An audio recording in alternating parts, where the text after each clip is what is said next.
at one point 170,000 plus households seeking shelter in 2009. Right. And then on a single night in January of 2009, 78,000 households experienced homelessness. That's right. 0.5 million people experience homelessness in a given year. 1.37 or 39% of the total homelessness population are children under the age of 18.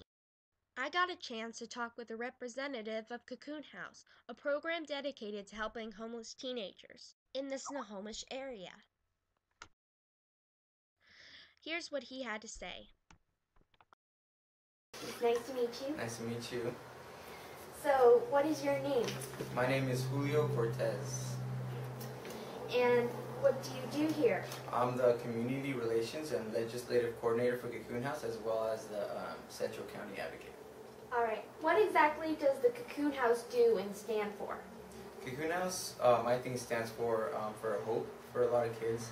Cocoon House is a nonprofit that works all throughout Snohomish County, and we work with youth ages 13 through 20. And then we help them get housing, drug and alcohol evaluations if that's what they need, anything from IDs to medical help, legal help. We have a few shelters that can give them a night's rest of all the stuff that they might encounter on the cold streets. What does the Outreach Center do specifically? Well, when the Outreach Center opens, it's going to be kind of a one-stop shop for youth ages 13 through 20, and they're going to be able to come in here, grab some warm food to eat.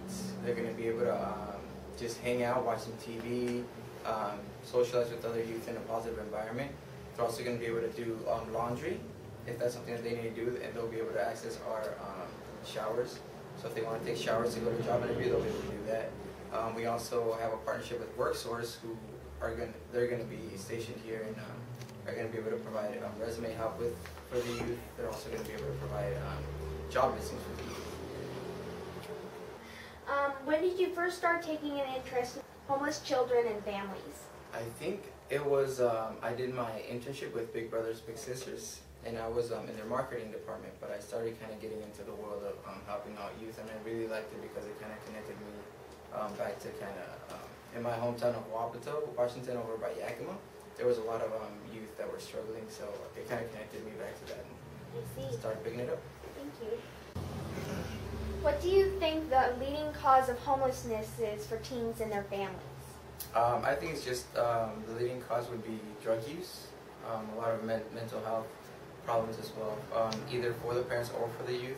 Some families just don't have the resources to cope with those problems, so it creates conflict in the family, in which sometimes the youth is asked to leave the home. What do you think other people can do to help prevent homelessness? I mean, just look at them as people. A lot of people just kind of see a kid out there that maybe smells a little funny or maybe looks like he's been doing drugs. Don't just kind of toss him aside. Like, be aware of kind of, don't just judge him, you know, be aware that he might have gone through some trauma. So be aware but don't ignore. Yeah. Okay. So don't ignore, and then helping out agencies like Cocoon House through donation or through just like support of any kind always helps those youth indirectly and directly. Have you developed a strong relationship with these teens? Yes, I have a very strong relationship, especially as a case manager. I develop very good relationships with the youth that kind of helps me work with them better. Okay. If Cocoon House wasn't here, where do you think most of these teens would end up? They would end up dead or on the streets.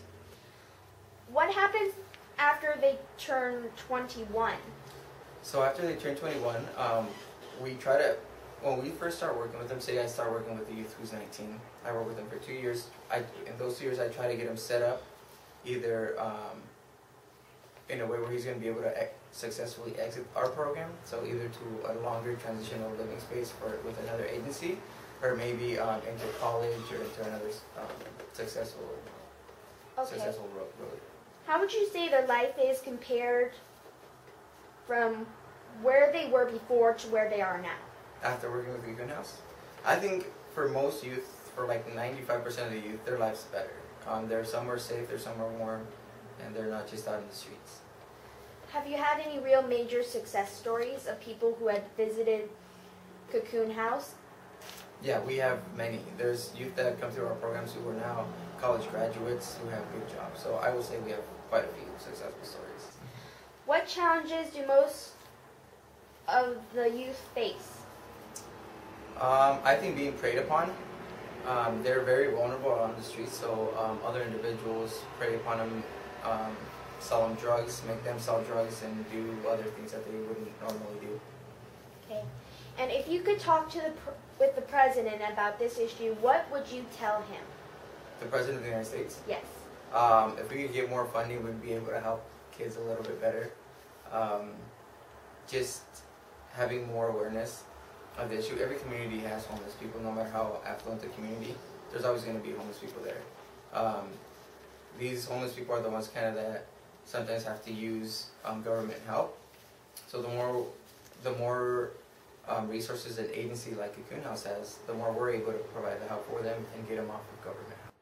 Okay, thank you very much. Thank you. Many different things cause teen homelessness: abuse, drugs, neglect, but we don't have to be one of those causes. We can help be the answer. Just by donating to organizations like Cocoon House or helping someone you see on the street, we can make a big difference by taking small steps. Or by taking one giant step as the President of the United States. Please help, because every child needs a home, and you can help give them one.